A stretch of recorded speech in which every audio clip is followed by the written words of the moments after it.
तो 6वीं क्लास के ऊपर किसी भी स्कूल में खिचड़ी नहीं बंटती है। वहां पर शिक्षा क्यों खराब है?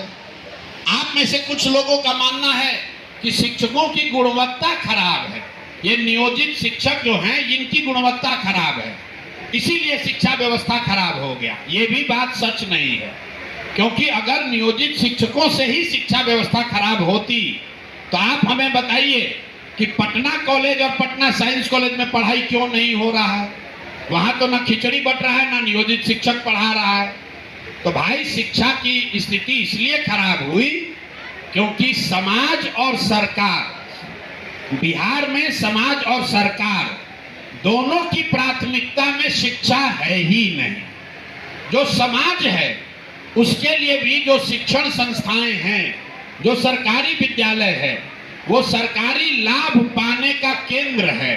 लोग स्कूल में नाम इसलिए लिखवा रहे हैं कि हमको साइकिल का पैसा मिल जाए, हमको पोशाक का पैसा मिल जाए, हमको खाने का पैसा मिल जाए।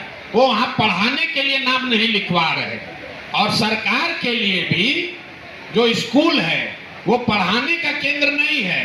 सरकारी अफसर भी ये सोचते हैं कि भैया शिक्षकों को इतना पैसा दिया जा रहा है, शिक्षक तो पढ़ा नहीं रहा है, तो चलो उससे कुछ दूसरा ही काम करा लो, उससे वोटर लिस्ट बनवा लो, उससे स्वच्छता का काम करवा लो।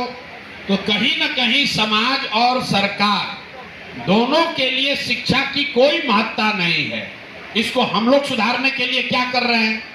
यहाँ पर जो गलती हुई है पिछले 20-30 सालों में, नीतीश जी के राज में खासकर, क्योंकि बिहार में शिक्षा की स्थिति बहुत अच्छी कभी नहीं थी, लेकिन हर जिले में, प्रखंड में 1-2 विद्यालय ऐसे जरूर थे जहां से पढ़कर आप आगे बढ़ सकते थे।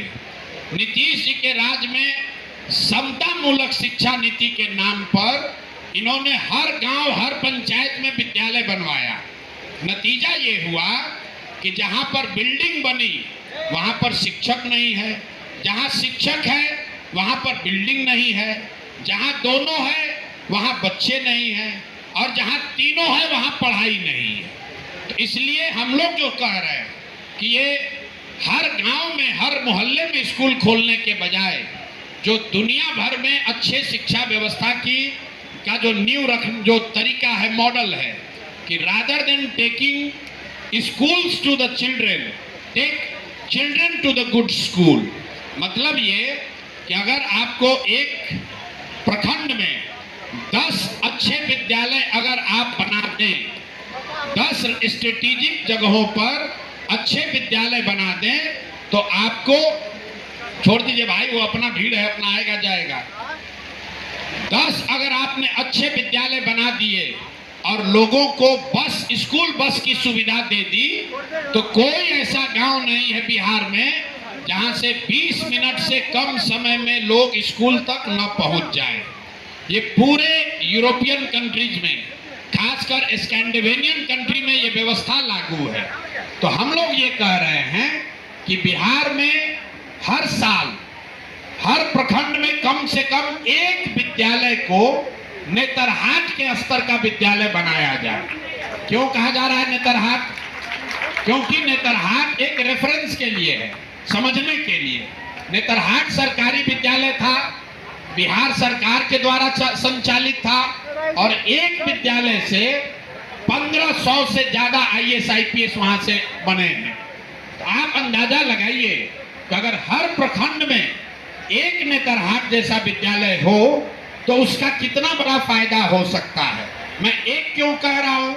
क्योंकि अगर आपको बिहार के हर प्रखंड में एक विद्यालय नेतरहाट जैसा बनाना है या अभी के विद्यालय को अपग्रेड करना है, तो उस पर करीब करीब 17 से 20 हजार करोड़ रुपया सालाना खर्च है।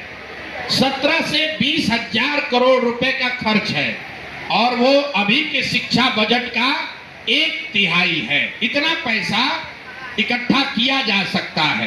तो जन सुराज का शिक्षा सुधारने का पहला मॉडल ये है कि हर वर्ष बिहार के हर प्रखंड में कम से कम एक विद्यालय को नेतरहाट के स्तर का विद्यालय बनाया जाए, ताकि अगले 5 वर्ष में हर प्रखंड में कम से कम 5 अच्छे नेतरहाट के स्तर के विद्यालय हो जाए और बच्चों को स्कूल बस की सुविधा दी जाए ताकि लोग अपने बच्चों को वहां स्कूल बस से भेज सकें।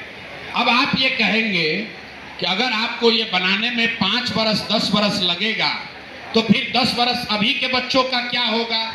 उसके लिए जन सुराज ने ये कहा कि आप अपने बच्चे को जब तक सरकारी विद्यालय नहीं सुधरता है, आपके इलाके में जब तक अच्छा नेतरहाट जैसा विद्यालय नहीं बनता है, तब तक आप अपने बच्चे को प्राइवेट स्कूल में भेजिए और उसका खर्चा सीधे सरकार की ओर से दिया जाएगा। कुछ लोगों ने कहा कहे भाई कीजिएगा तब तो सब प्राइवेटे में चला जाएगा। बिल्कुल नहीं जाएगा। दुनिया भर के कई देशों में ये कार्यरत है।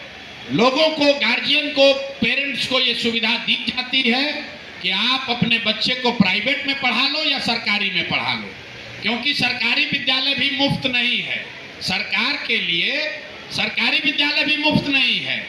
मान लीजिए कि आपको कोई कहता है कि आपका बच्चा साइंस कॉलेज में पढ़े या फिर एमएटी में पढ़े।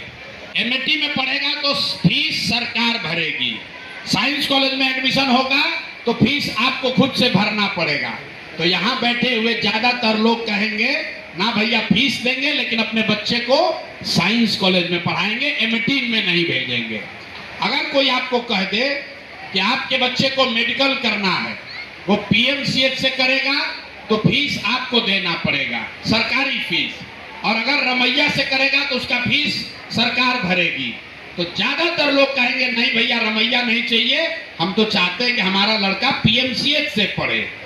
तो अगर ये व्यवस्था बना दी जाएगी तो साइंस ये बताता है कि करीब करीब 1/3 लोग, 1/3 बच्चे या उनके गार्जियन प्राइवेट स्कूल को ऑप्ट करेंगे। उसका खर्चा कितना होगा? करीब करीब हम लोग का अंदाजा है 12,000 करोड़ रुपया।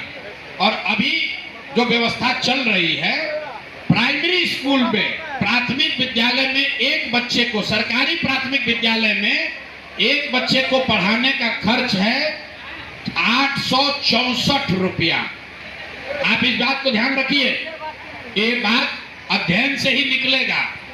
जो अभी सरकार व्यवस्था चला रही है, इसमें एक बच्चे को सरकारी स्कूल में पढ़ाने का खर्चा सरकार पर, आप पर, हम पर आता है 864 रुपया, 864। और ज्यादातर ग्रामीण इलाकों में, बिहार में प्राइवेट अच्छे स्कूलों का फीस 600 रुपया, 400 रुपया, 500 रुपया है। तो इसलिए जनसुराज ये कह रहा है कि हर साल 1/3 शिक्षा बजट खर्च किया जाए ताकि हर प्रखंड में कम से कम एक अच्छा विद्यालय बन जाए। और अगले 10 वर्ष में अगर 10 अच्छे विद्यालय बन गए तो आप देश का सबसे अच्छा प्राइमरी एजुकेशन सिस्टम बिहार में बना देंगे। और इन 10 वर्षों में जो 1/3 लोग हैं उनको प्राइवेट में पढ़ने की सुविधा दे दी जाए ताकि उन बच्चों का जीवन इफेक्ट ना हो। अब किसी बच्चे ने पूछा कि यूनिवर्सिटी की बात क्यों नहीं कर रहे हैं?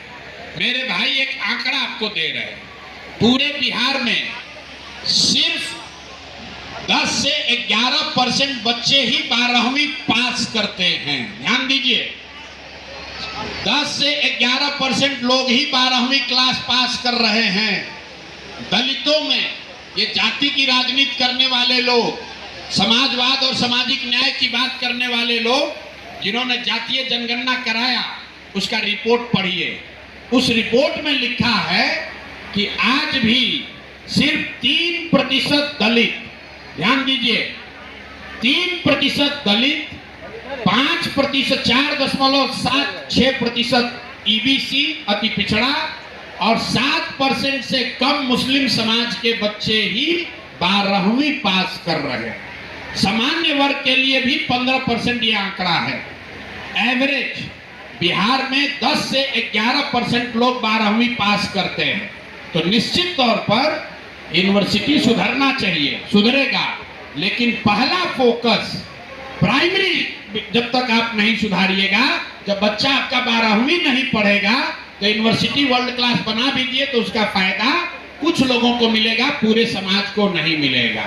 तो हम लोग का फोकस, पहला फोकस है प्राइमरी एजुकेशन को सुधारा जाए। शिक्षा पर इतना जोर क्यों दे रहे हैं? इसलिए दे रहे हैं कि बिहार का जो सबसे गौरवशाली इतिहास जब जिस काल में रहा, उस समय बिहार मैन्युफैक्चरिंग का हब नहीं था। आप स्टील और सीमेंट बनाने के लिए नहीं जाने जाते थे, आप ज्ञान की भूमि के तौर पर जाना जाता था आपको। जब नालंदा की बात होती थी, जब विक्रमशिला था, जब जिस आर्यभट्ट की, चाणक्य की आप बात करते हैं, ये इस जमीन की वो ताकत है। सरस्वती हम लोग की ताकत है। हम लोग की ताकत मैन्युफैक्चरिंग नहीं है, हम लोग की ताकत व्यापार नहीं है, वो हम लोग को करना है। लेकिन अगर बिहार को अपना गौरवशाली इतिहास वापस लाना है तो इसको फिर से ज्ञान की भूमि बनाना होगा। जब बच्चों को आप पढ़ाइएगा तभी इस धरती का कल्याण होगा, नहीं तो दूसरा कोई उपाय नहीं है। आप देख रहे हैं बिहार की क्या दुर्दशा है। और